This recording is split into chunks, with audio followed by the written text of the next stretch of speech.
Hi, my name is Karen, and thank you so much for joining me today to learn more about animal safety. Let's first talk about animals. Animals are a big part of our life, and we see them every single day. Where do you think you might see animals? Maybe you have animals who live in your home.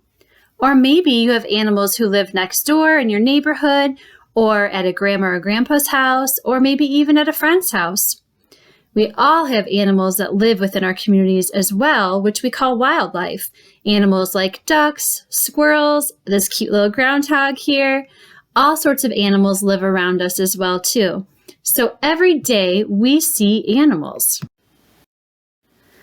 So how can we keep animals safe? Well, today we're going to talk about a couple of things. We're going to talk about how to keep the animals that we love and care for safe, but also how to have safe interactions with animals so that we can stay safe as well.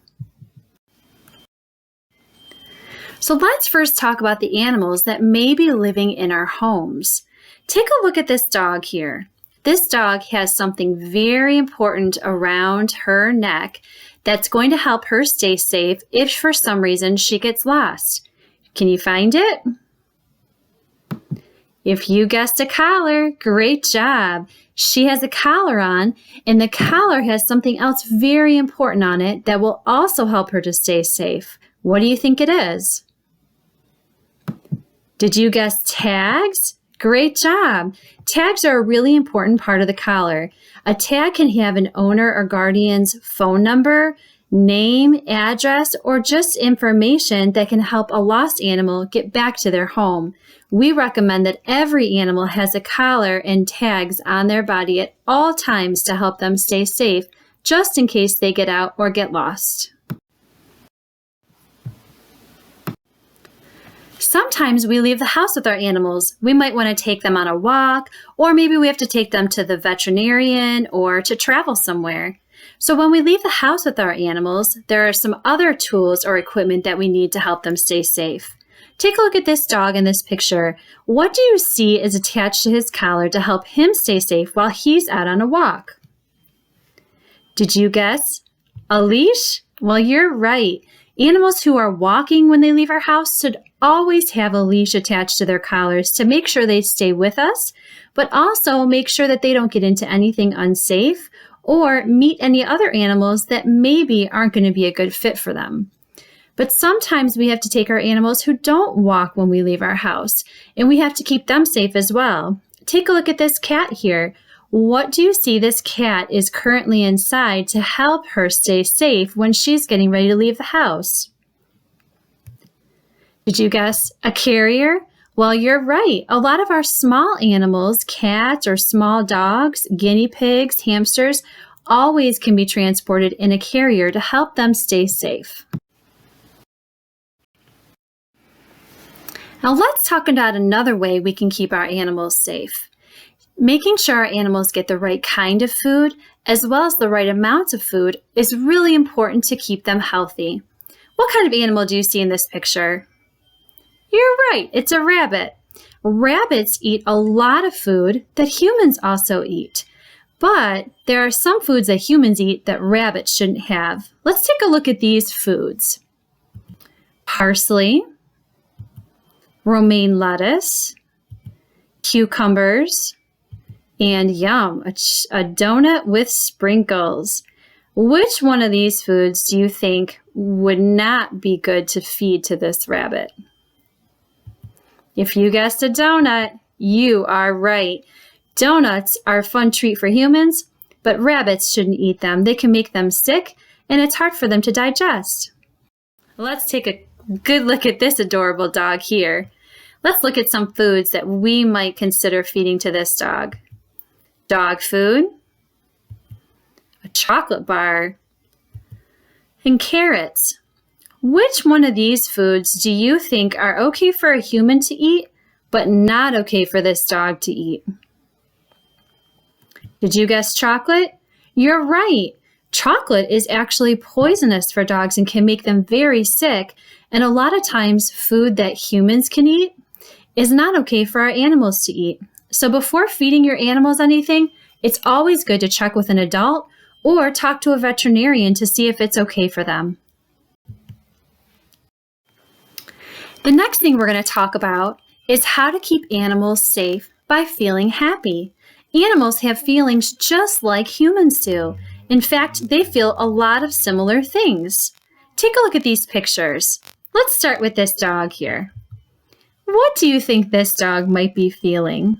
I think this dog might be feeling love, happiness. Maybe he is enjoying his walk. I think he's feeling pretty good in that picture. Let's look at this cat here in the middle. What do you think this cat might be feeling?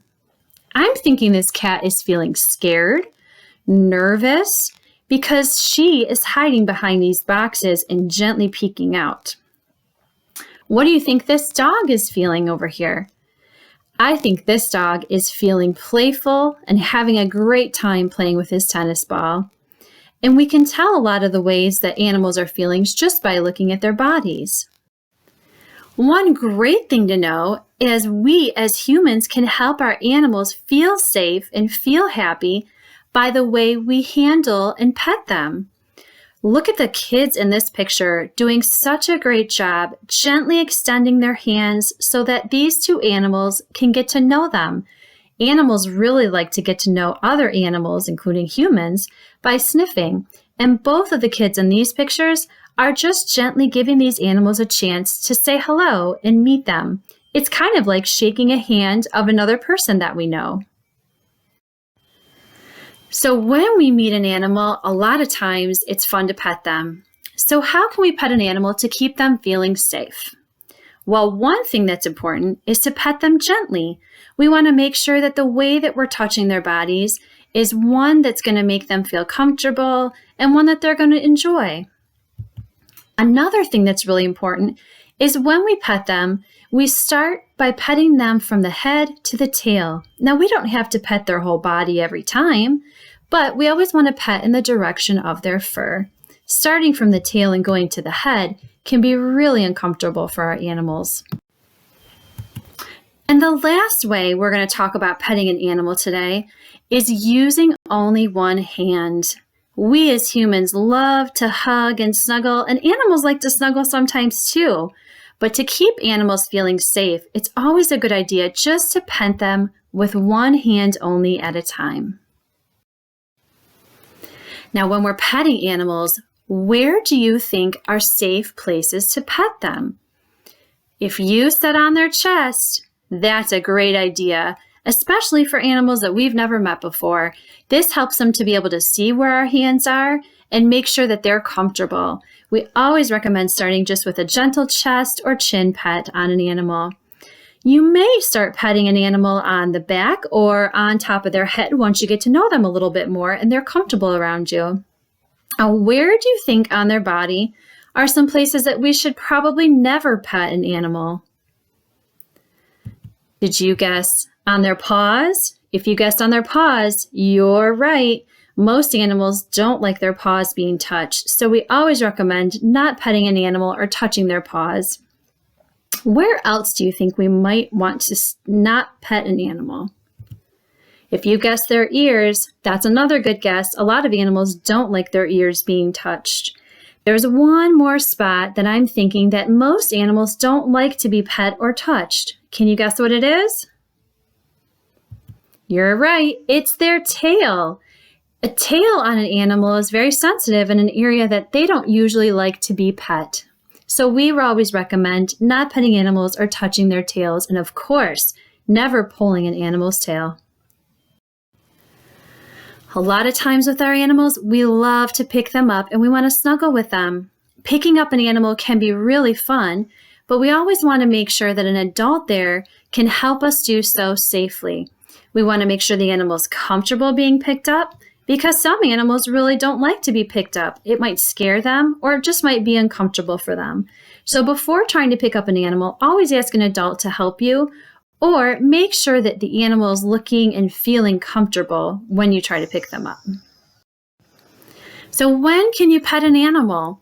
Do you think it's okay to just go up to any animal at any time and pet them?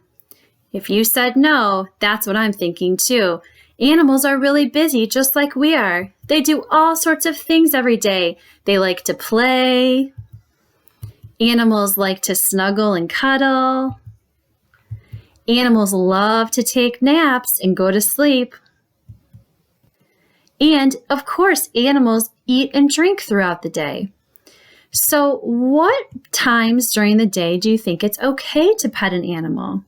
Well, we always want to make sure that when an animal's really busy doing something, we give them lots of space.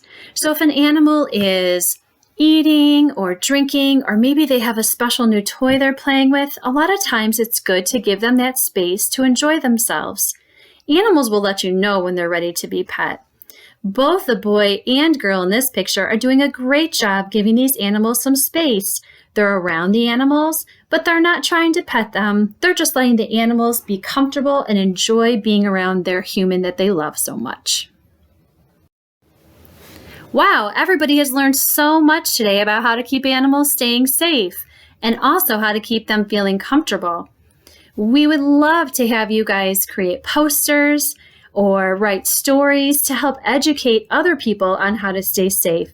And if you do create some of those, we would love to have you share them with us on Facebook, or you can also email them to humaneed@hshv.org. If you want to learn more about how to be safe or get some other resources, we have a great website for kids, hshv.org/learn/kids. And this has lots of great information about our programs, as well as some downloadable items that you'll enjoy. Thank you so much for being with us today and learning how to become an animal safety expert. We'll see you next time.